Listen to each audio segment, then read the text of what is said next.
Been a while, huh? Yeah. Start, would you? We're live. No, No? it's up to you. You got to do it. We're live. You know what? Are we live? We are live. Oh, wait. Hang on a second. Wait. No, but Steve, you got to say the thing. No, because we're not ready yet. No, You but gotta- we are ready. We don't have a choice. We don't have a choice. You have to say we are live. I will. Just give me 13 seconds. No, you don't need.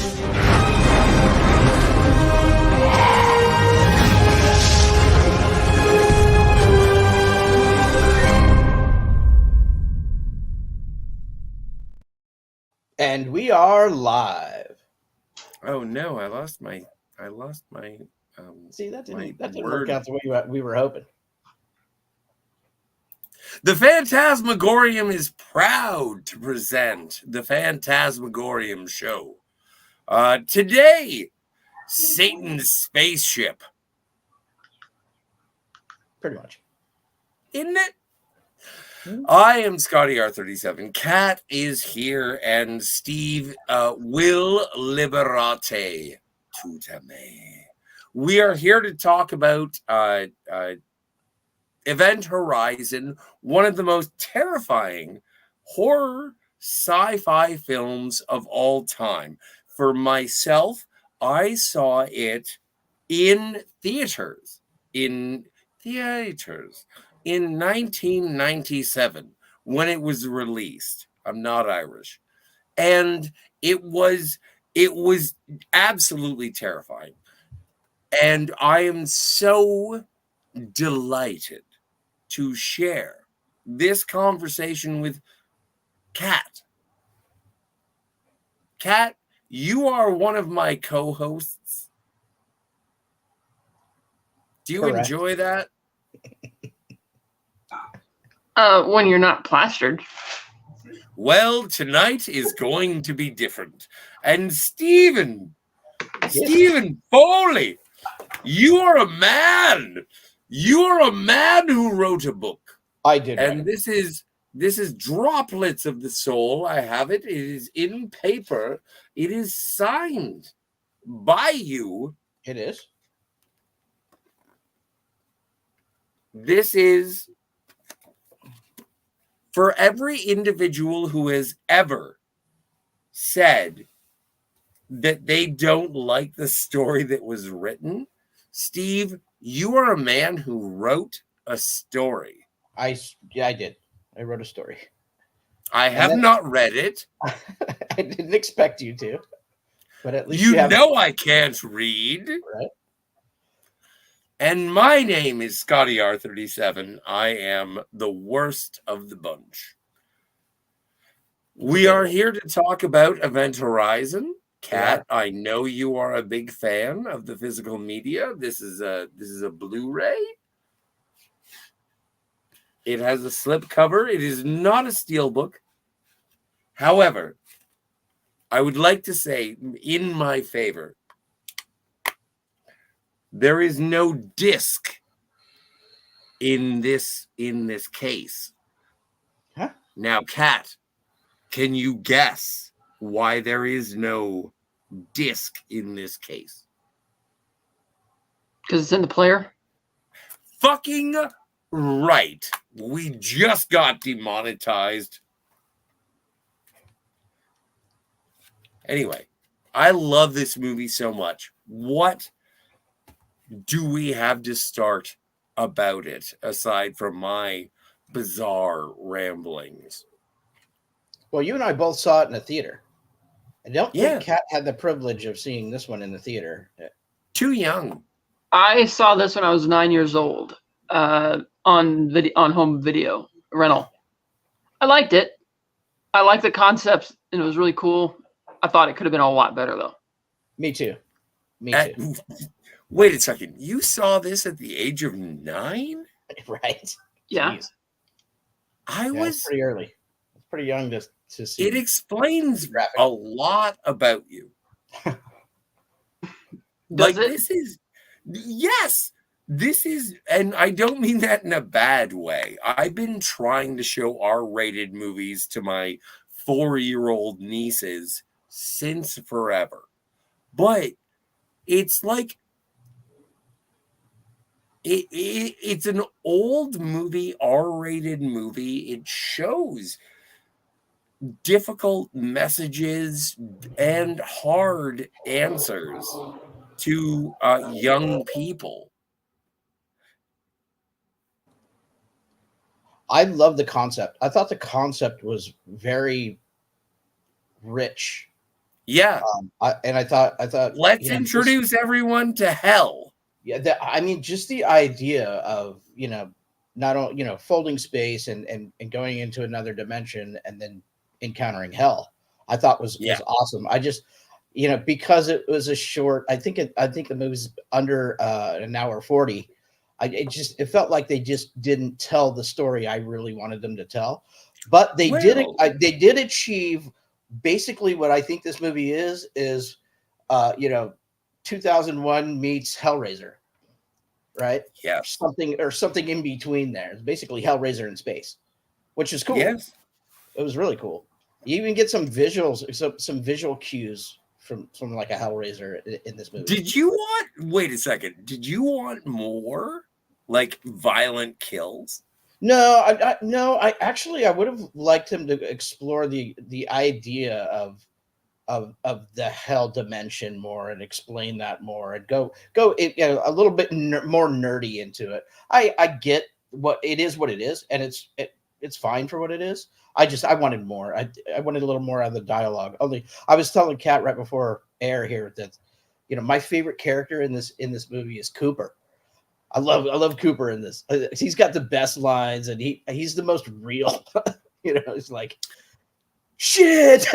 I mean, one of my favorite lines is him just saying shit. But he's the guy, like, we'll get to it in the end, but he's the guy who it sort of turns it into a cartoon. A little bit, but I think his reaction is most of our reaction would be to that. Like, who plays? Like, what the fuck? What is this? Let's get the fuck out of here. What character? Hey, everybody! Spoilers for a 40-year-old movie, 35 years old, whatever it is.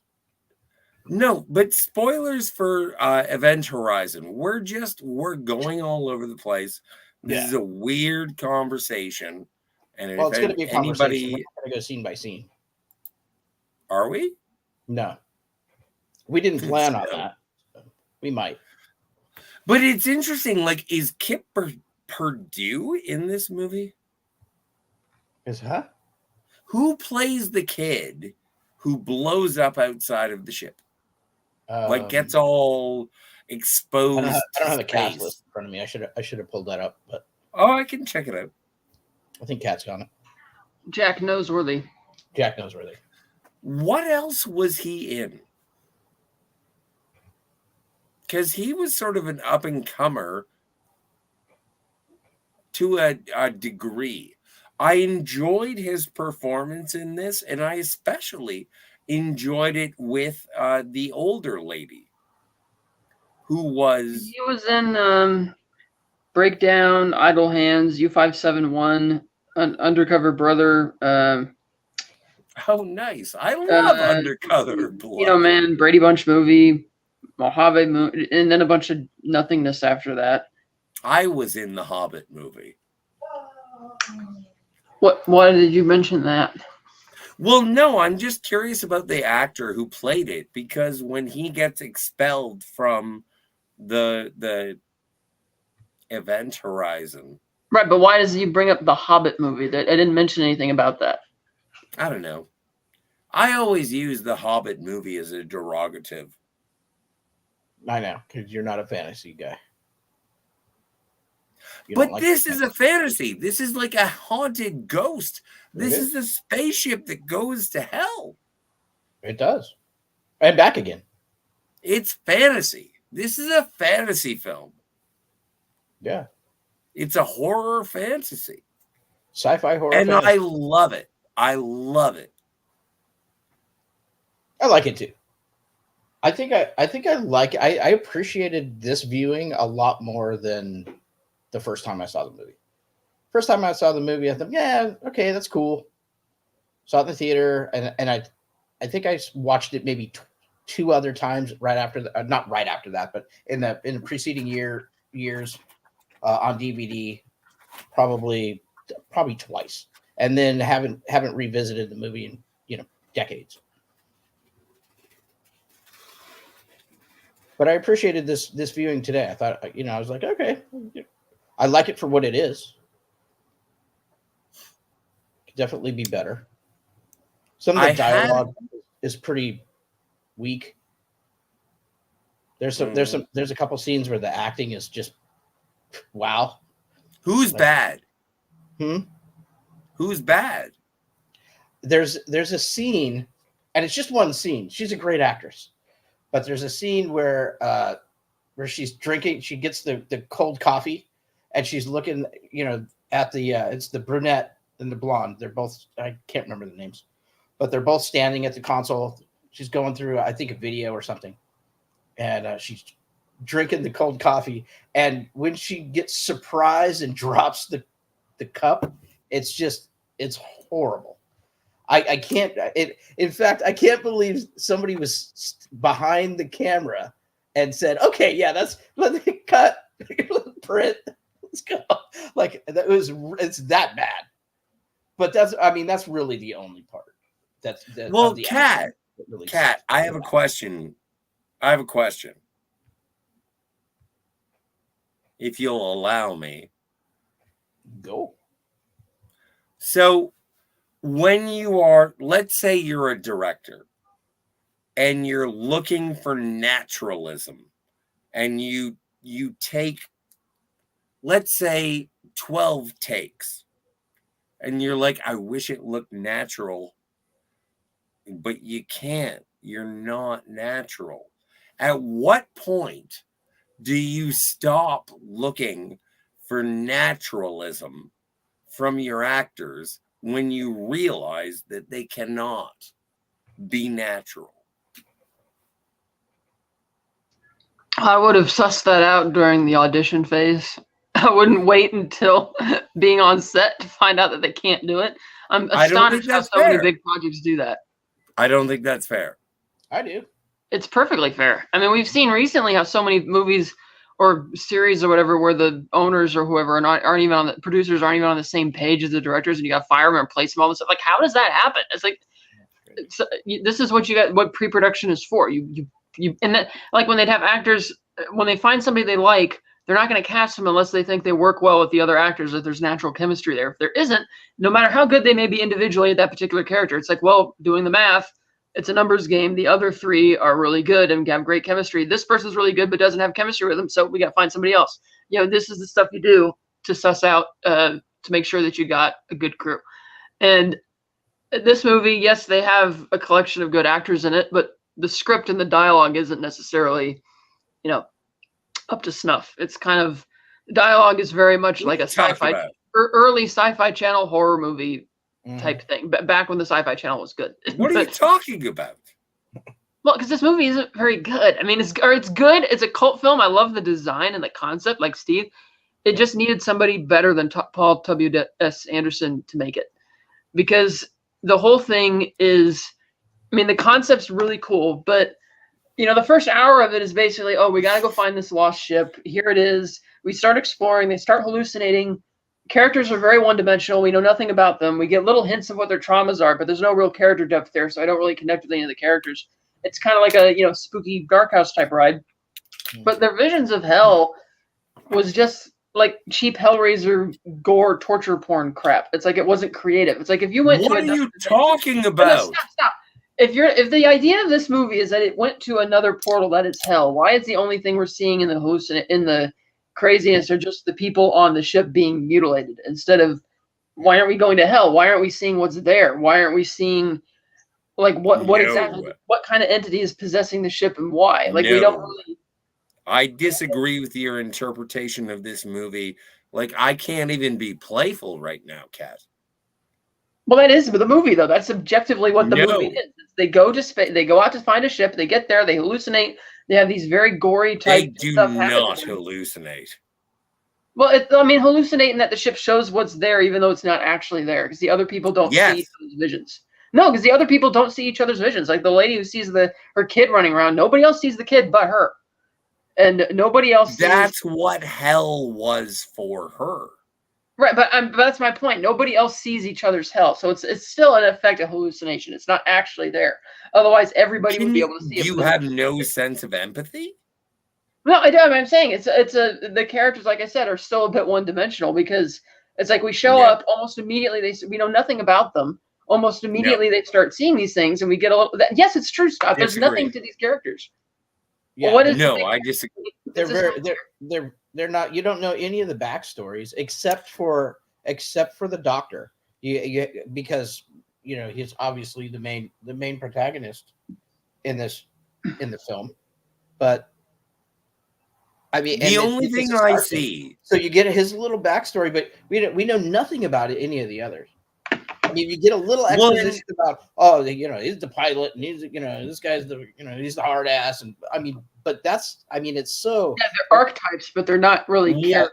Yeah. One of the greatest things that happens in the introductory scene when all of the characters get together is that Dr. Weir, played by Sam Neill, is trying to shake the hand of Captain. I forget the name of the captain. He was played by Larry Fishburne. What's the name of the captain? Captain Miller. Miller.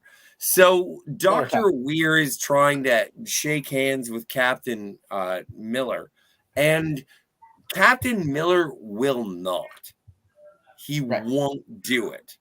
And I feel like that's the first part of the escalation of the animosity between where we are with Captain Miller and where Dr. Weir, he's going to try and find his wife who's in hell because of suicide. It's insane. I love this movie so much. You guys keep going. Well, like I said, I think they have good actors, but the script isn't really there for it. And you have a bunch of archetypes, like here's the goofball, here's the nerd, here's the military guy. But they automatically start doing all the horror stuff to them to find out what happened to them as the scare. But you're not really going to connect with it as much on a deep level if you don't really care. Like in a lot of slasher movies in the 80s, you have all the archetypes that they're set up to die, so you don't really care when you die. It doesn't mean you don't have empathy for them, but it doesn't mean you really care that much. Right. And so I just didn't. In this movie, it's like I wanted to care. I thought the individual traumas they have were interesting, but I just didn't think the characters were fleshed out enough. Whereas if you had done something like, with Alien, we don't really know much about them either, but it's trying to get you to relate to the whole trucker mentality, truckers in space. But that's more of a classic, much more well done horror film, and the atmosphere and everything is really getting to you. Event Horizon reminds me a bit of more of a haunted house type horror film, and it has neat stuff there. I just wish that some of the stuff they were showing us wasn't just constantly the gore and people eviscerated. Not because I'm offended by it. It's just like it's very repetitive.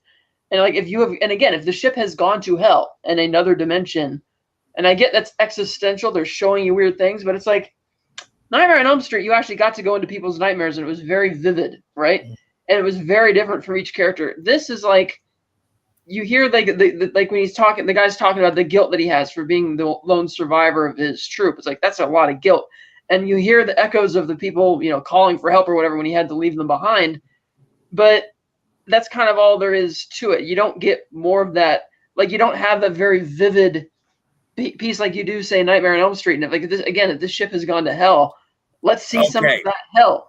Like because even when they go through the portal at the end and you see the where all the crews ended up and they're all being slashed to pieces or whatever, it's still the same thing. It's like a slasher type. Oh, we're getting gutted and killed again, and it's like. It doesn't. It's like it could. I thought it could live up to more. The idea, I think, is more high concept than the execution of what ultimately happens to the crew. Hey, hang on a second here. First things first. Big shout out to Eugene Bird, big benefactor to the channel. Thank you so much for being here with a warning. Stark of Iron and Canadian Spider-Man are also broadcasting. Tough time slot. I would say go watch Canadian Spider-Man. Oh, we've always had this time slot and have a pretty faithful viewer base. We get no viewers. Shut up. No, we do. Don't boast. We get some regulars. Eugene Bird gives us $20 a week just to keep talking. Anyway, I think it's a fascinating storytelling mechanic. Yeah, like I said, I think it's it gained cult status for a reason, right? The movie doesn't suck. It's not a shitty movie. Well, I just wish it was better. I just wish it was better. Yeah, I love the visuals. Like the practical effects and stuff are really good too. The set piece of the core is dope. I mean, the set piece. And they did a good job of setting that up with the atmosphere and everything. That's why the concept is so cool. Mm-hmm. But once we get there, all the way to the dark reaches of the universe, and it's like, and it's kind of like a slasher fest without a monster, but it's like, oh, they're just getting slashed to pieces. Like, let's go through the portal. Let's go see what's the gateway. Right. Sorry, I hate to interrupt everybody, but unfortunately, our benefactor decided to give us $20. That's awesome. Thanks for supporting. Is that Canadian or American? That's awesome. Well, say something nice about Eugene Bird. That's awesome, man. It's excellent. That's awesome. That's the best you got. Well, that's great. Maybe here's what I would like to say about Eugene Bird. Eugene Bird has been a man who has, I think he is, who has always been so positive about the science fiction and the pop culture that I enjoy. And even when he disagrees with me, he's always been a gentleman. It's awesome. And so we're adults. And he's an adult too. Do you want me to shut up before he takes his 1999? No, I'm just saying, yeah, of course he does. Because we're all adults, and like a lot of other people on the internet who freak out. I'm trying to thank the man. Somebody has a different opinion. Maybe if you weren't plastered, it wouldn't be an issue. But you're clearly off. I'm trying to. You knew the schedule for this, so this is on you. Whatever. Hey, Kat, he was busy dumping the cinema. Yeah, it's Kat, did you watch Fallout? I don't have Prime, so I can't watch it. What, you're not a pirate? I'm not a pirate, no. Okay. Maybe related to one, but I'm not a pirate, and I don't want to infect my computer with the god amount of viruses that. No, fair enough. I got a 30-day free trial. Yeah. Nice. Have you started? Oh, yes, I have. What do you think so far? I can only get so erect. All right. I love it. I think it is absolutely the best. Sorry, everyone who was here for Event Horizon. Well, no, I think that okay, well, no. Yeah, we're still talking about Event Horizon. Well, we are not sponsored by Amazon in any shape or form. Yeah. But yeah. The Fallout television show is the best video game adaptation, and the only reason I can say that is because I played the video game, so it's very subjective. Right.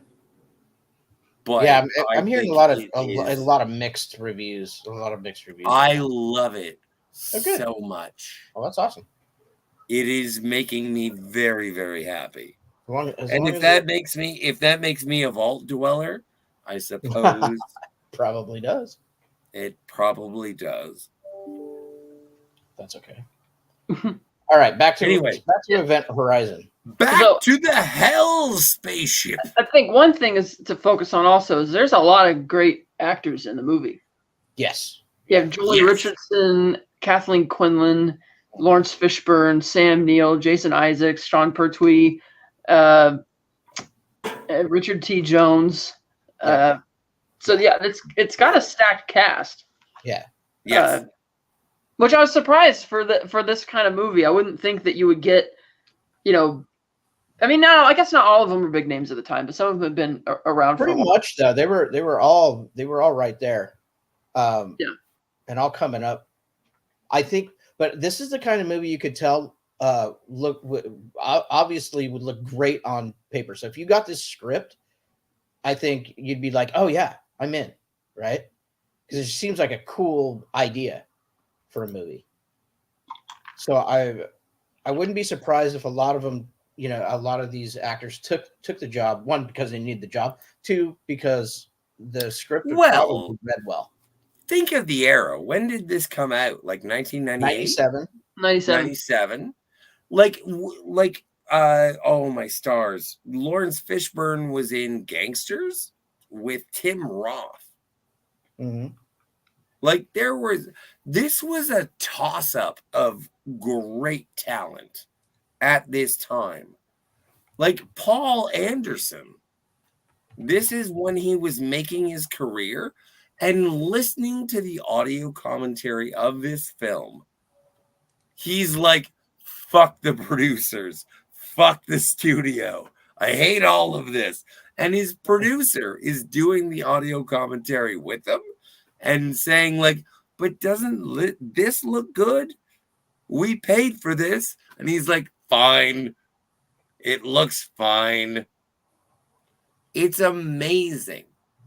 This is, if you have the opportunity to listen to the audio commentary of this movie, I highly recommend it. Well, there is a moment where they say, I don't know why we hired Jolie Richardson. And the producer says in the audio commentary, we hired her because she was hot. And the director says, oh, right. Oh, man. This is an amazing. Right. This is a 90s movie. Like, let's not forget, we are eventually going to get to a point where a man rips his own eyes out of his own head and then puts them towards a screen that is a communication device and then speaks Latin. Which is why it's a hallucination, because you see her push his eyes out. Which is why it's a hallucination, because you see her press his eyes out and then she vanishes, and it's actually him doing it to himself. So in a sense, it is a hallucination. No, there's a video recording of the captain of the Event Horizon doing so. No, you're talking about Sam Neill when he eyes get ripped out. The captain of the Event Horizon. And when that happens, he's envisioning his wife there, and she's like, "I have something to show you." And she puts her hands around his head, and then she burrows. No. This is before that. When they recover I don't want to fight. Yeah. When they recover the video, and they're watching the original captain of the Event Horizon. Mm-hmm. Yeah, it's like the black box. He has his eyes in his hand. But I think what that's showing is when they're actually in hell, in that hell dimension. Yeah. Oh my God. So that's apparently that's different. Oh my God. That's different. So there's this whole thing where they were gonna be doing a whole like a sex orgy. Yeah.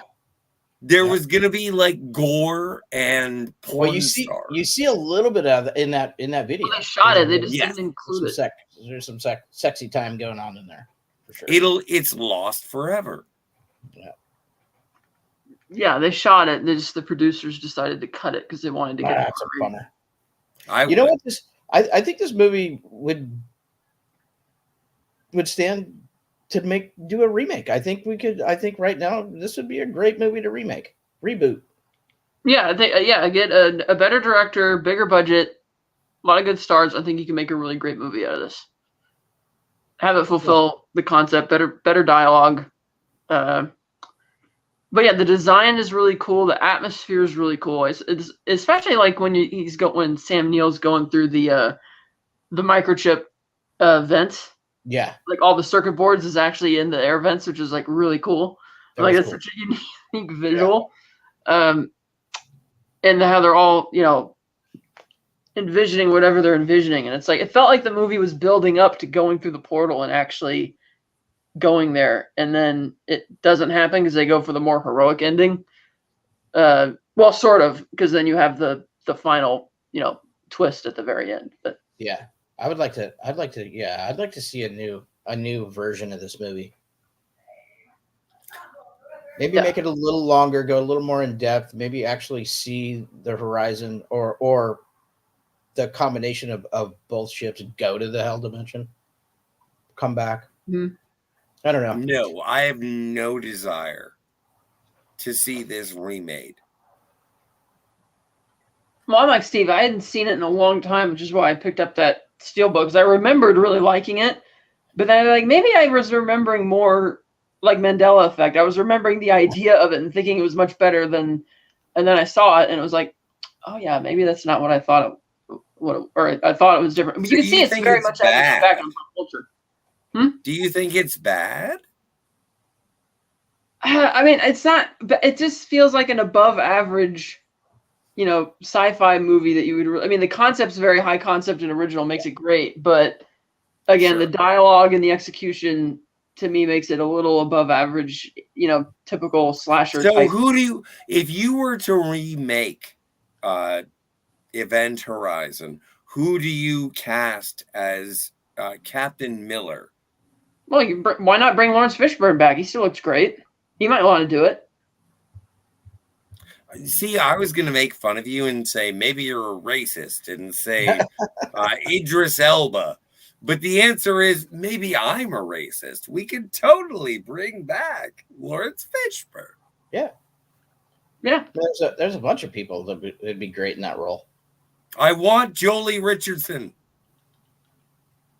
John David Washington would be great in that role. And David Pertwee, but he died. Like everyone died in he's this good. movie He's good except for the only person who survived this movie was Jolie Richardson. Yeah, I'd like to see a new cast. I don't know who I'd get to direct the movie though. Yeah, That's it'd a have to good be question. somebody. One who could do well. I think Denis Villeneuve could do that. His visuals are not only good, but he's done Intensity like he did in Prisoners. That was an intense movie. That's like the really brutal movie too. And it's like if he can go back to doing that and combine it with his epic visuals, that could be a really great combination. I mean, yeah, he's one of the best directors working right now, so of course that would be a. And I think it'd have a better time. Event Horizon is definitely more suited to him than Dune. So, because Event Horizon is like the story. It's almost in a sense like a silent film. Like you could watch it, and you can pretty much follow everything that's going on. And then when you see, like even when the one Astra sees her son and she's totally captivated, you can easily connect the dots immediately and realize, oh, that must be your kid died or something like that. And so it could be a very minimal dialogue, minimal plot type movie, just like he likes, and that would be tailor-made to something that he would do. I would really like to see Fede Alvarez. I was gonna see that's a choice right now because of Aliens, Romulus. Yeah, man, I'm so super jazzed for that. I mean, I think if he brings that same style and that same, claustrophobic kind of, hey, we're on this small ship vibe like an Alien Romulus. If Fede Alvarez made an Event Horizon movie, I think I'd get freaked out. And that's why I'm super jazzed for Alien Romulus.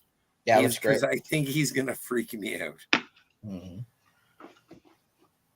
Yeah, because that trailer looked amazing, and his "Don't Breathe" was really good. Yeah, Eugene Bird in the house says, "Cat, who's your favorite astronaut from the movies?" Ooh, from like all movies. That's a tough one. I know one of my favorite astronaut films was Apollo 13, which I think is Ron Howard's best movie. But as far as astronauts in the movies, that's a good. I've never really thought about that before because I mean, there's a lot of space movies, but I don't necessarily think of it. Oh, like in terms of the best character. What about you, Steve? Gus Grissom from The Right Stuff. That's a good pick. But that's also like Gus Grissom was a real person, so it's not like a guy. That's not an astronaut from a movie.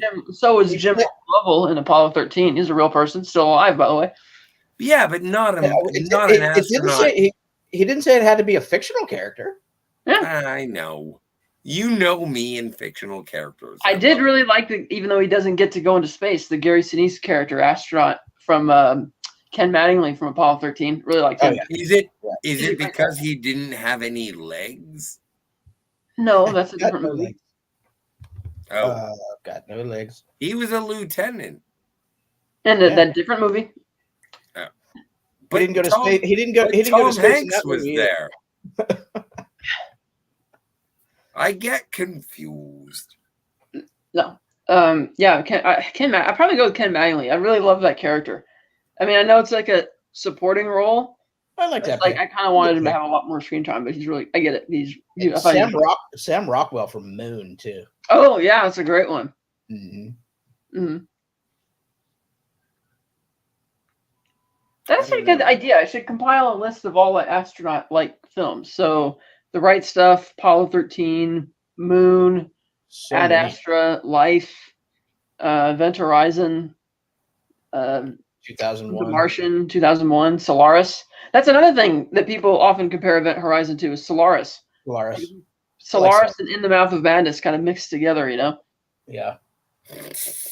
Okay, if you know anybody who compares Event Horizon to Solaris, you should look at them in the face and laugh.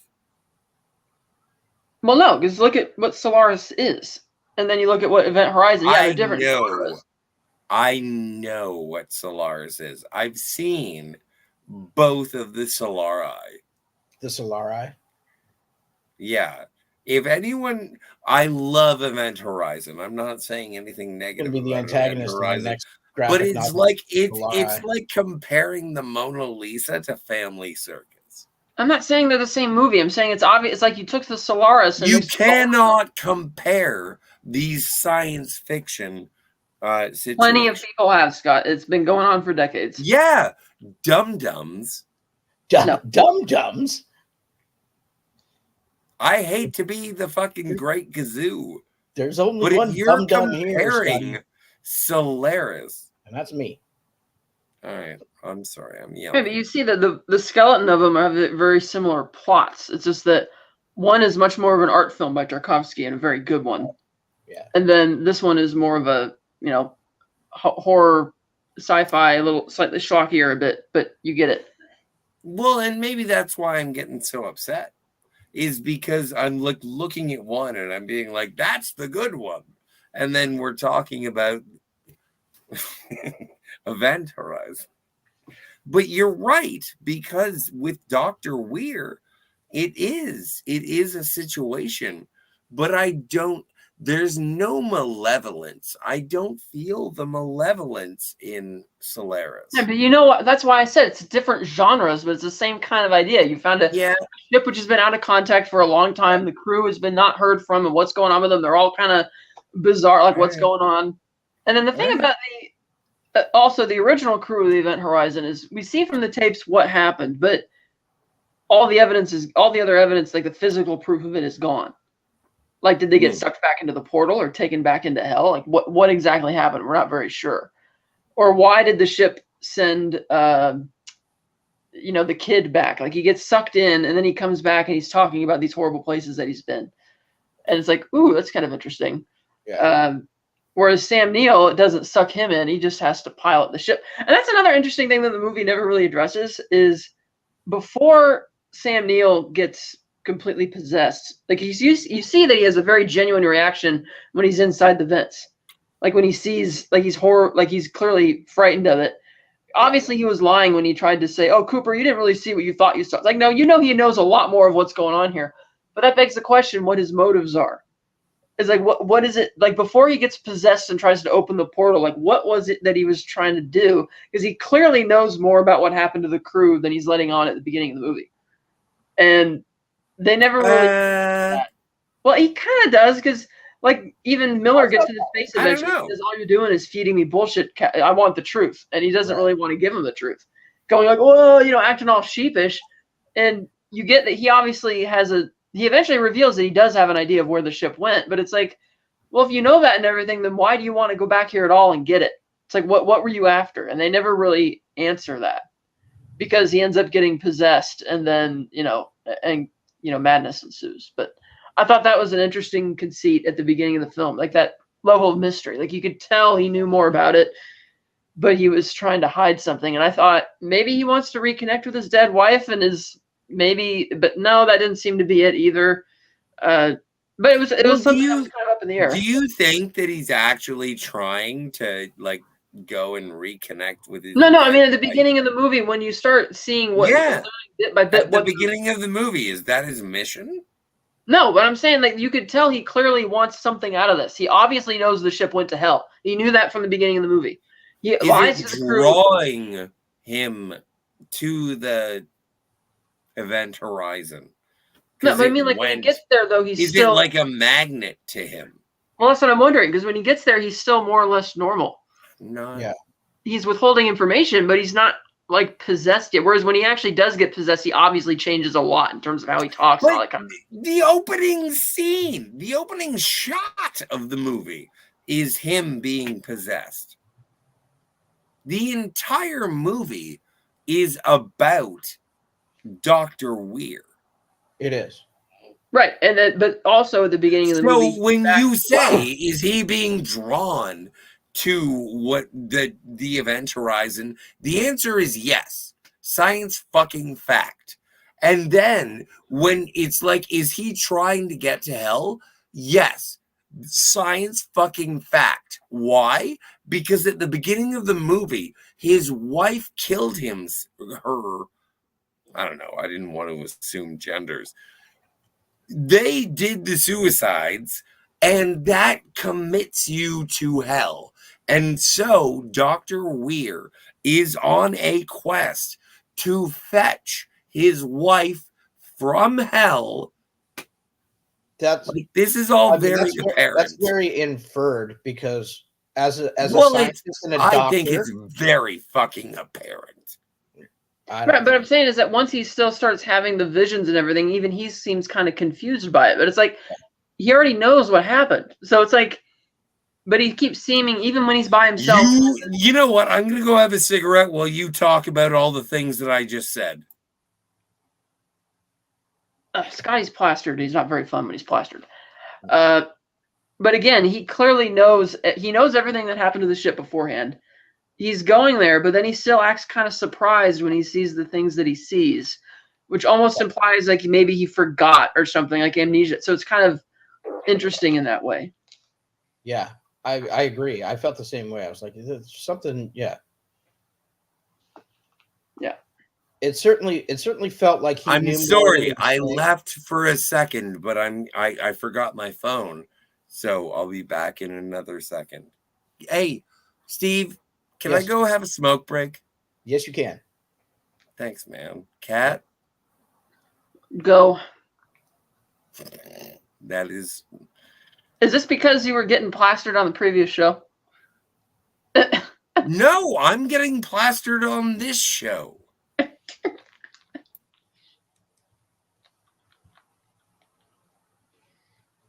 Yeah, like what dreams may come. That's a good observation, Eugene Bird. That's kind of what he's doing. But I feel the. I don't know that I didn't feel that from the very beginning though. Obviously, that was his hell, right? Right. But I didn't feel like he was chasing after her. Maybe Maybe I just didn't get the inference, but like I said, this is the first time I've watched it in years, so maybe I Yeah, need to because watch Scotty it. seems to think solidly that is what he was doing, but it's like and that could be, and maybe I just missed that part. At the beginning, I thought his thing was that he was obsessed with the ship. Yes, because he designed it. Right. But that he's also withholding information because you could tell he clearly knows where it's been and what's happening. But the fact that he seems not just horrified by these visions, but he seemed confused by it when he was in the vents, almost as if he didn't know what was going to happen. And it's like, or didn't know that was something that had happened to the rest of the crew. But it's like, well, clearly you do. So it's like, it was kind of wishy-washy as to what he was originally interested in. Because it seems like he's fighting against it, right? And that, especially in that scene, he's fighting against it, and he's like, "What's happening to me?" Right? Right. This is not right. This can't be happening. Yeah. What Dreams May Come is an awesome movie. What a beautiful painting. Oh God, it is. It's unbelievable. I'm surprised a lot of people didn't like that movie. I thought that was a great movie. It's weird to me too. It's one of my. It's just beautiful, visually stunning painting on film. You know, it's great. What a great movie. But yeah, so in that way, if Scotty's right, and he could be, that his whole mission was to follow his dead wife to hell and bring her back, it's completely like that movie. I love that movie, by the way. Yeah, and that was done as like a tragic drama, and this is like, again, a horror film, and it kind of comes out a lot when you see that's what's going on, and maybe that's what the entity is tempting him with. But again, it's not very well done in terms of making it clear or really sussing out what the audience can. And it's not the type of thing where it's thought provoking in a good way. This is like genuine confusion because the movie didn't really fill it properly. I would love to see somebody take it on and redo it. You know, rewrite it. You know, keep the main themes, because I think the theme is, you know, the overarching theme is awesome in this movie. It's just such a great concept, and especially for the time, in the late 90s. There's some themes like that. There's some cool movies like that. Like I put this in the kind of where I put like Leviathan. I really fucking love that movie too. You know, put these movies kind of in the same place. And we've seen this also have an influence on pop culture a lot in different ways that it's been referenced. Like Ad Astra is another story like that, where we're going to go find a lost ship over by Neptune. That something freaky may have happened out there. Maybe aliens or not. We're not really sure. People say that the Dead Space games feel a lot like this. And even the scene where Sam Neill's demonstrating how you do a fold through space was copied in Interstellar and other films as well. Oh, yeah. So it's like people watch this movie and they pay attention to it. So it's like, okay, it's making the rounds. And as we observed before the broadcast started, this film has had a very strong life on home media. The DVD sold well. The DVD sold so well, they put out a special edition DVD. Blu-ray sold pretty well. The 4Ks went out of print very quickly. And so they had to actually start manufacturing new ones because they didn't think they only put they figured it would only have X amount of units total that would ever sell in its lifetime. So they didn't bother making that many. And when it sold out within a matter of hours, they were like, "Oh, geez!" It's because the theatrical run lost millions of dollars. It did. It cost $60 million production budget, only made $42 million in the box office. 60, which means they probably spent another 20 on marketing. Back then, probably about 20. Yeah, for back then, yeah. So, and theaters keep what, like a third? Yeah. Rule. I think that's the rule of thumb. So, it lost quite a bit. Yeah, so it lost. But I think it made up for it in, like you said, in the home theater or home movie.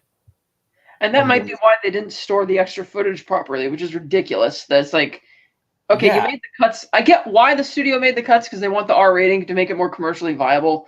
Sure. But that doesn't mean you should just throw them in some stock room or something. Like, you need to store that stuff properly. So that if the movie was successful, you could have an option for the unrated or especially at that time when special features and director's cuts and were all the rage, right? Like why would you just kind of cast that footage aside and not store it properly? That's a travesty.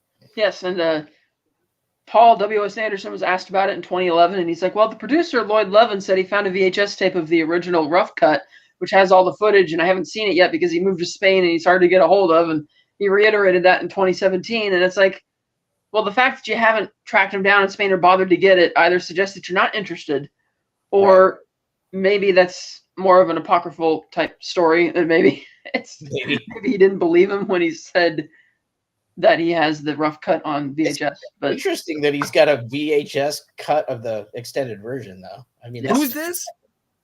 The producer, Lloyd Levin, told Paul Anderson in around 2010 or so that he found a VHS in his collection that had the original 2-hour, 10-minute rough cut of the movie.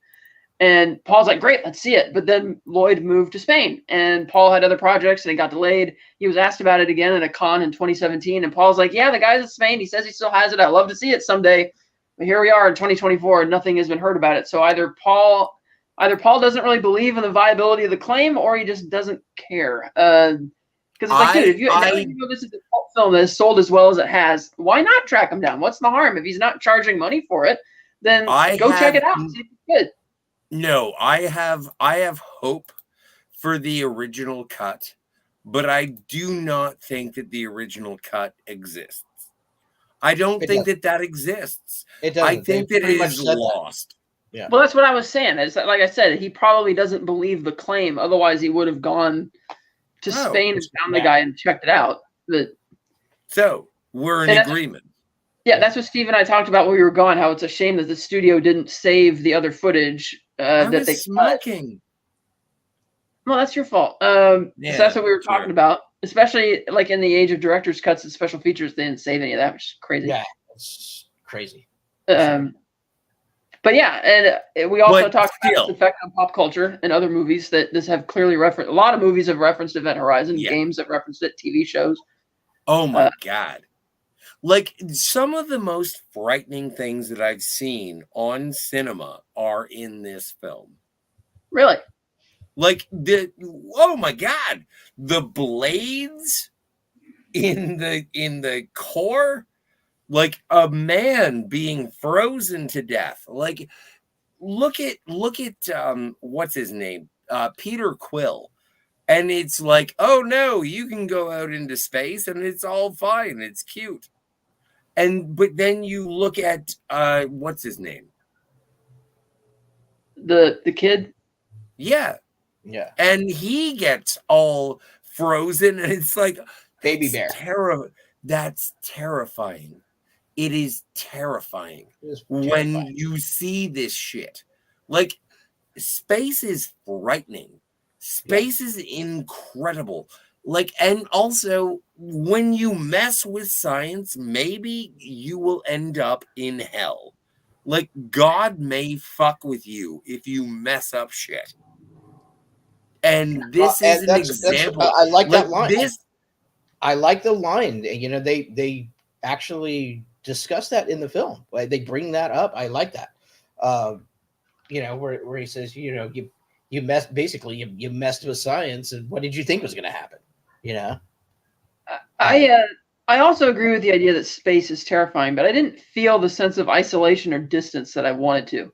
Like, I know Interstellar isn't a horror film, but watching some of those shots of that ship in the middle of nowhere over and over as it's going out there, you feel the sense of the desolation, the fear, the isolation, the sense of dread that you're just out here alone. Anything can happen. Event Horizon, I didn't really feel that because they get to the ship almost right at the beginning of the movie very quickly. There's nothing really put into the effort to get there.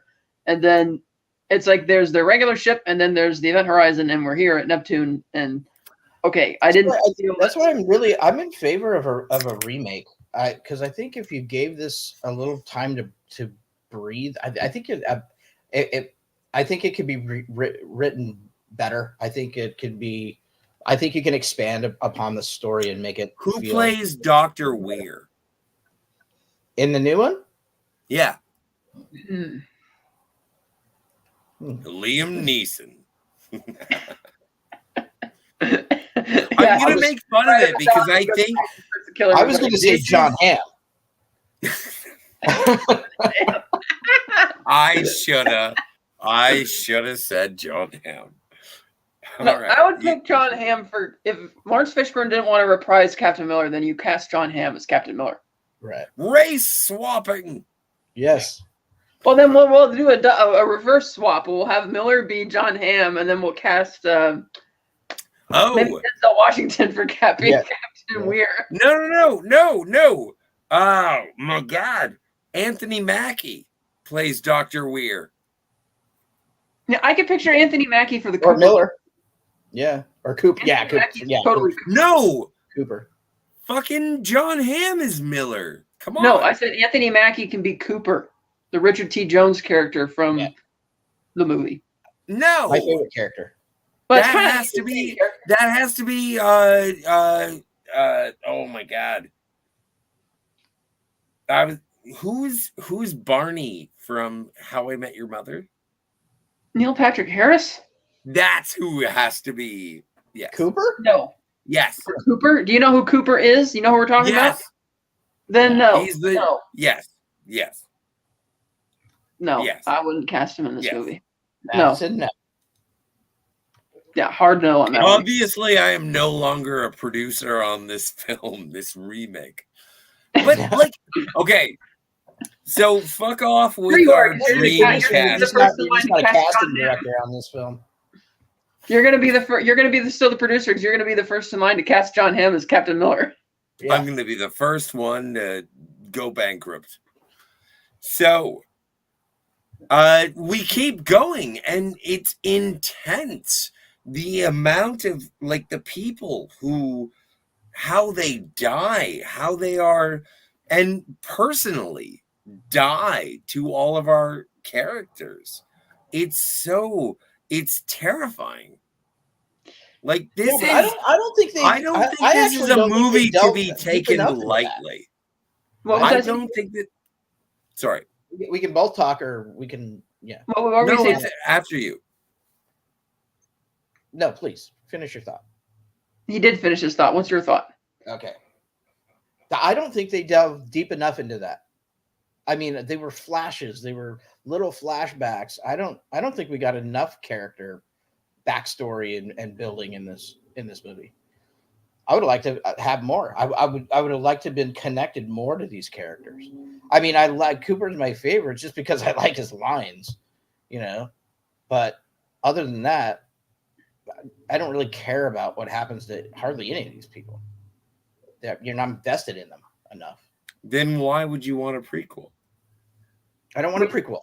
I want a reboot because I want it, but I want somebody. I think in the right hands, it can be rewritten and expanded upon and made new and fresh and better. You want this, but better. Yeah, it's just what we've been saying, like a remake, but better. Okay. Better dialogue, better character development. And don't rely on just a bunch of quick flashes of all the violence either. It's like you want them to feel the terror of it and the sense of intimidation and tending dread. Like, man. I was terrified. I wasn't, because because here's the thing, my philosophy on horror. If the plot of any horror film ever made was happening to you in real life, then yeah, it'd be scary. But the movie has to execute well so that you don't. Obviously, you're never going to forget that you're watching a movie. You're going to always be aware you're watching it, but you have to. It has to suck you in a while. Like the idea, it's like, okay, that sounds like it could be good, but just showing me that isn't going to cut it. It's like writing a drama on a piece of paper. It's like, okay, that sounds good, but you need to have all the have all the actors, you need the director, everything to kind of execute the vision. And horror, I find, is actually a hard genre. I know a lot of people like to make fun of it and put it down, but it's a really hard genre to get like really good. Like we see nowadays how a lot of people will criticize movies built on jump scares because, one, jump scares only work once, and secondly, most times you can see them coming a mile away because of framing of the shots and stuff like that, and it's kind of cheap, and it's a substitute for not having any real dread in your film. But it is hard to create real dread in a horror film. That's why certain films, like we said, like Fede Alvarez did, Don't Breathe, like that was really good. And we see how he's probably, we're anticipating Alien Romulus because of that. We've seen how even the original Alien creates a sense of dread throughout. It's not just, 80s movies. Yeah. Characters like Jason and Freddy and, Michael Myers are iconic, but are the sequels really scary? No, it's just you're watching it for the gore because you want to see how the monster is going to die. So what I don't want to have happen is for Paramount to just make a remake, just to make a remake. Right. You know what I mean? I want, if somebody does this, I want the director to come in with a pitch, because this has been his passion. He's loved this movie like Scotty has his entire life, and now he wants to recreate it or do a remake. That's what I would hope for. I would not a cash grab, but something that somebody's actually passionate about doing. Yeah. Hey, did you ever see the Rebel Moon 2? No, I don't think it's out yet. it's not out yet. Did They you had their see the premiere first tonight. one? I did see the first one. Did you like it? More than most, yeah. Huh. More than most people did. Is it better than what's the one? I don't think it was Hamm? great by any stretch of the imagination, but I didn't think it was a. Is it better than Sucker Punch? It's better than the Sucker Punch, yes. Really? But not by much. Not by much. So where are you going with this? Well, no, I'm just, some people can be fans of some things, and other people can be fans of other things. Yeah. If you like it, more Absolutely. power. Absolutely.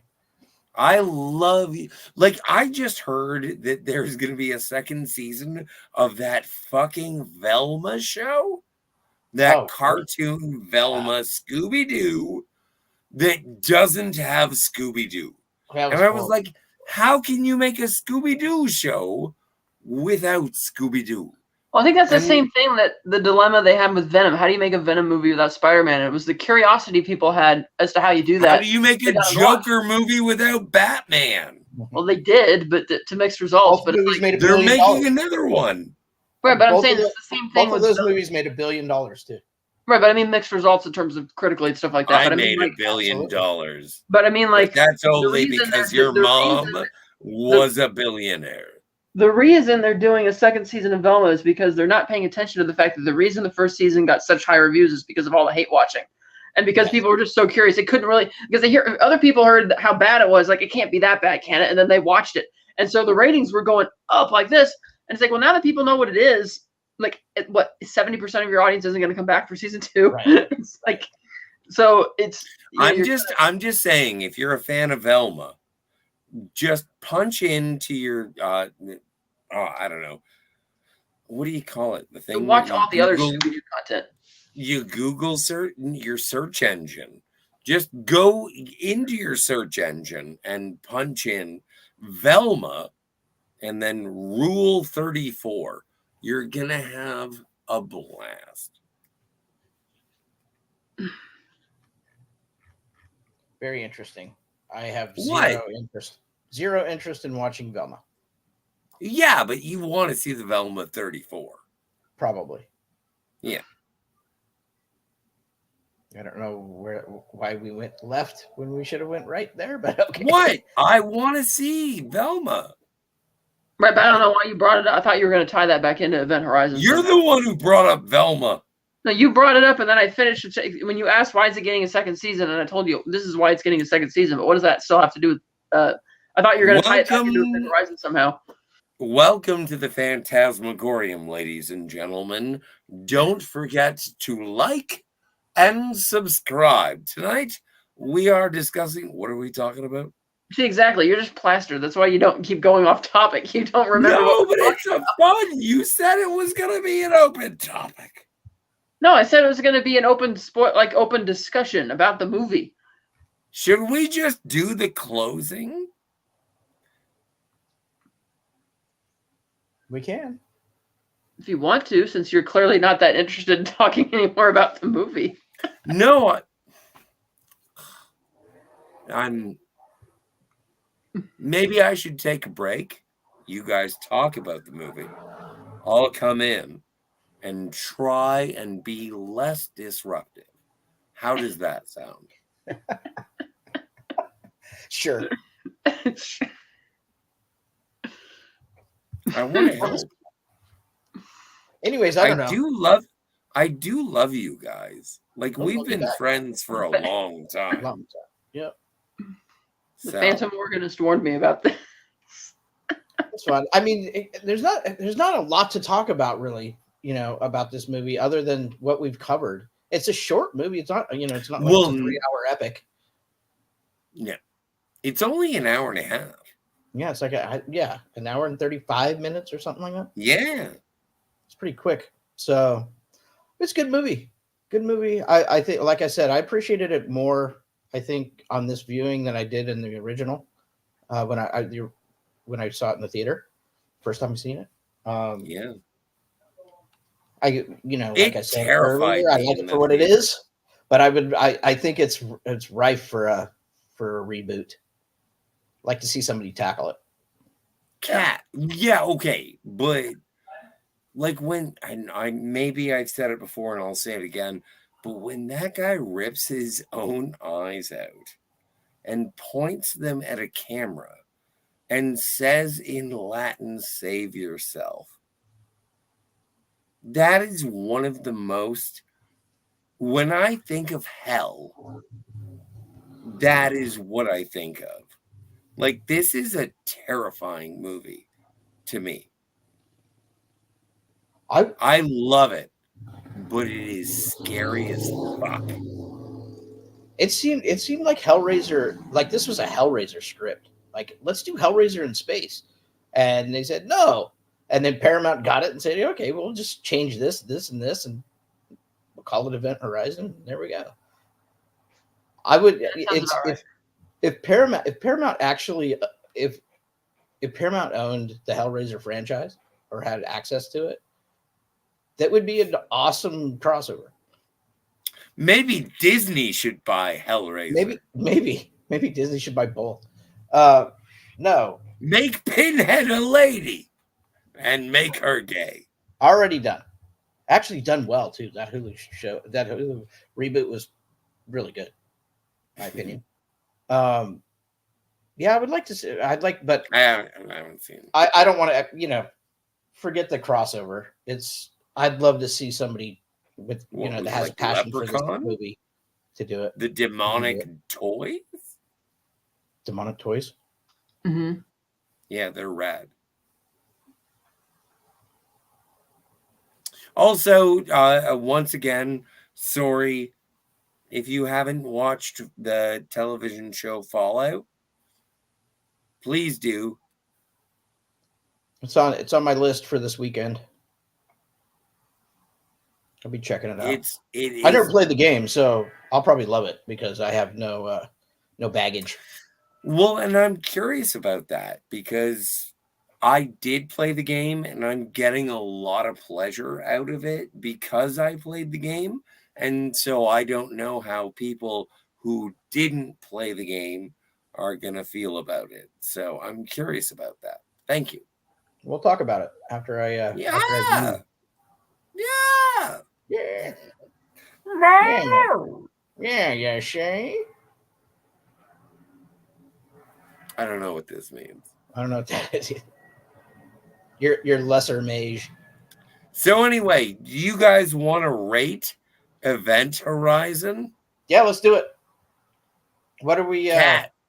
What are we rating as? We're the rating Spaceships. the rating on the Phantasmagorium, as we have known for a long time, is better than The Godfather or not as good as The Godfather. Okay, who's first?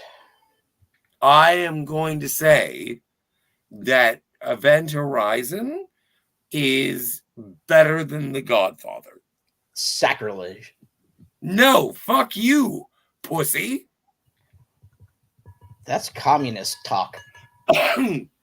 Well, maybe you're an Italian. You pinko commie bastard with that. Maybe I am. Maybe I am. Maybe I'm from hell itself. Maybe you are.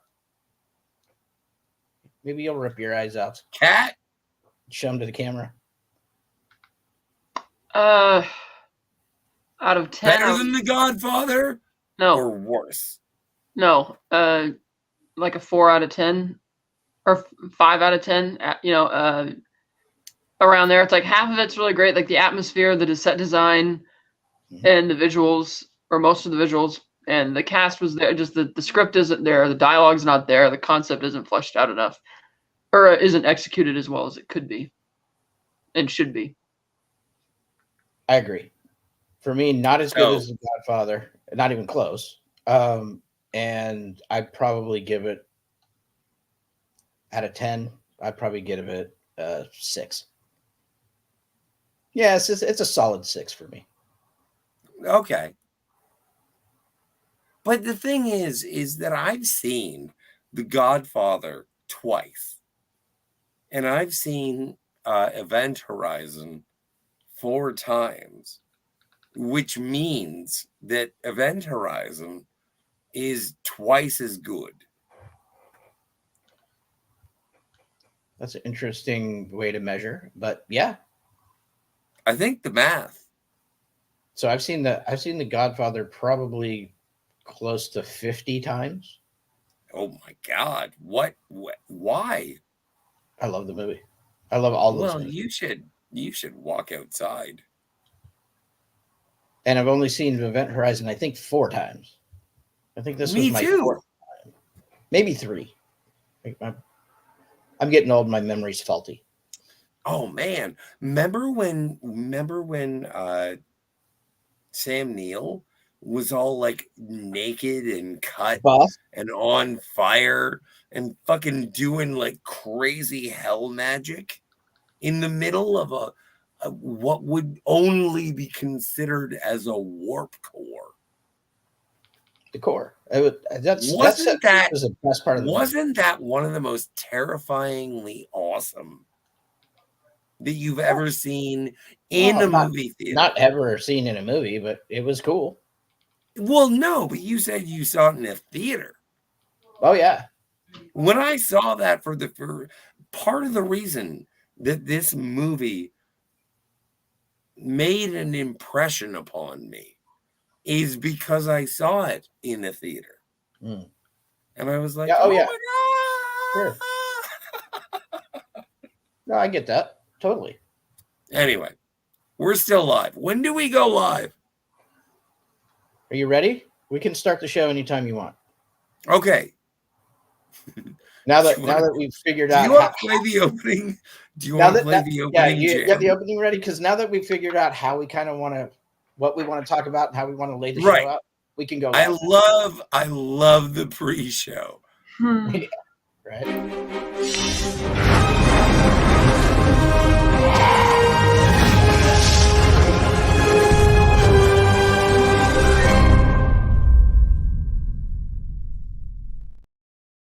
And we are live. The Phantasmagorium is proud to present whatever you just watched. Yes, we are.